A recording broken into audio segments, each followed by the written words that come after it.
Afghanistan. We heard from Joe Biden earlier today. If that's really what you can call it, here's just a brief snippet. We're not going to spend a lot of time on Biden. No nation has ever done anything like it in all of history. Only the United States had the capacity and the will and ability to do it, and we did it today. The extraordinary success of this mission in April, I made a decision to end this war. As part of that decision, we set the date of August 31st for American troops to withdraw. Again, nothing. Nothing we don't already know. Military's all gone now. Happened over the weekend. Last military personnel hopped on a plane, C-17 gone. We left American civilians. We knowingly left American civilians. We're getting more and more details about the civilians we left behind today, but we left American civilians behind? America, back when we were run by people who admittedly always loved money and power, but loved the country, America would never leave people behind, ever. It's part of what makes you a great nation. It's part of what gives you your standing in the world. It's part of what makes us who we are. You're stuck in a bad place, but you're an American. We will come get you. We will not forget about you. We will come get you and bring you home. That's one of the base principles of America. Instead, we left Americans in a place controlled by monsters, which is weird because I remember Joe Biden saying this. Americans should understand that troops might have to be there beyond August 31st. No, Americans should understand that we're going to try to get it done before August 31st. But if we don't, the troops will stay. If we don't, we'll determine at the time who's left. And if there are American forces, if there's American citizens left, we're going to stay till we get them all out. Except you didn't. Except you didn't.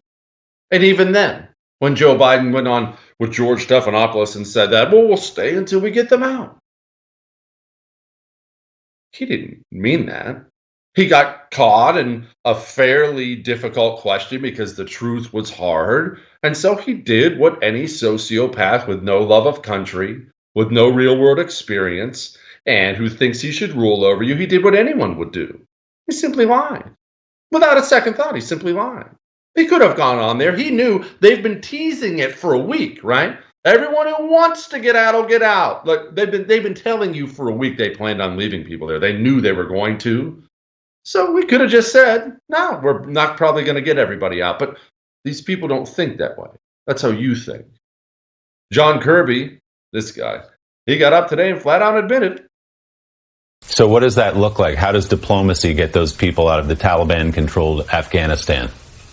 It's not completely unlike the way we do it elsewhere around the world. I mean, we have Americans that get stranded in countries all the time. Are these people all mad? Remember what I just said about no experience in the real world?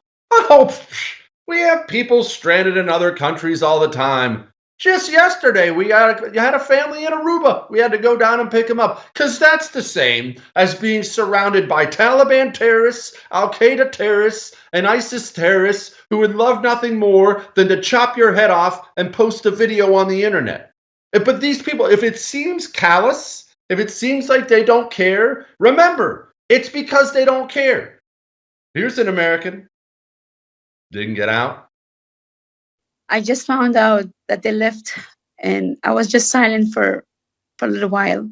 And I just walk around the rooms, and I saw the young kids are sleeping, and they have no clue what happened this morning, that the last flight is gone, and we're left behind.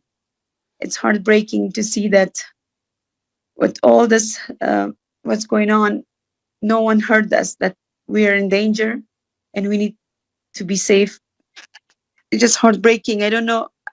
I just don't even know what to say to you. And I don't know what to believe anymore. I'm completely speechless. I don't know what to say, but I just can't believe no one told me that this is the last flight. They didn't tell you because they don't care. They don't care. And I understand that is so hard for so many people to wrap their minds around because it feels like it's changed overnight, doesn't it?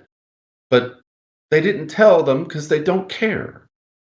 Not a single person in the Biden administration is sitting here right now as you and I are speaking and saying to themselves, I'm really worried about the Americans we left behind. Not one person, not one. There was a little incident when Joe Biden and Jill Biden showed up to welcome the 13 Americans who died back home. This is a very solemn, obviously, thing. This is the first time the family will see them. This is a big, big, big deal. Joe Biden got caught on camera checking his watch. You know, totally classless. You can blast him as the most evil person in the world. Let's set that aside. Let's say he had a bad moment. What if he had an itch on his wrist? I think we can all see his checking his watch, right? One picture on the internet, one little video. Let's not crush the guy for it. Except Gold Star father Darren Hoover, his son was the staff sergeant who died over there, said when you weren't looking, Joe Biden did it the whole time. In reference to the checking of his watch, that didn't happen just once. That happened on every single one that came out of that airplane. It happened on every single one of them. They would release the salute and he looked down at his watch on every last one, all 13. He looked down at his watch.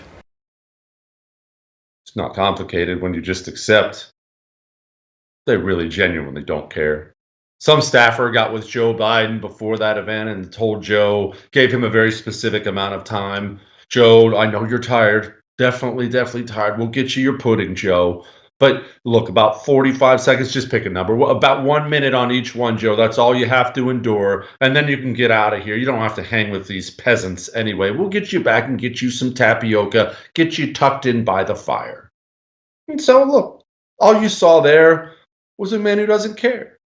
They don't care. That's who leads this country. Hey, thanks so much for watching The First on YouTube. If you liked what you saw, go ahead and like and subscribe. You heard me. Like it, subscribe. You'll get a lot more of it and a lot more of me.